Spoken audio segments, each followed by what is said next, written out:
अस्सलाम वालेकुम viewers, welcome back to my YouTube channel daily tips with Asma. आज के इस वीडियो में हम आपको बताएंगे सरमद नाम का मतलब क्या है। सरमद नाम का शुमार लड़कों के नामों में होता है। सरमद एक इस्लामी नाम है। सरमद नाम की इब्तदाई तारीख अरबी ज़ुबान से निकलती है।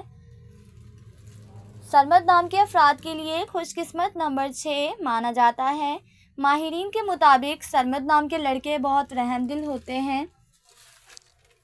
सरमद नाम का मतलब है हमेशा रहने वाला। सरमद नाम के लड़कों के लिए खुशकिस्मत दिनों में एतवार और मंगल का दिन शामिल है। सरमद नाम के अफराद के लिए मुवाफिक रंगों में सुर्ख जंगनुमा हल्का सब्ज रंग शामिल है।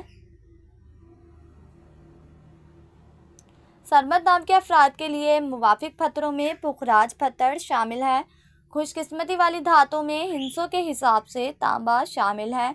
फ्रेंड्स, अगर आप अपने नाम का मतलब जानना चाहते हैं तो कमेंट बॉक्स में अपना नाम लिखें।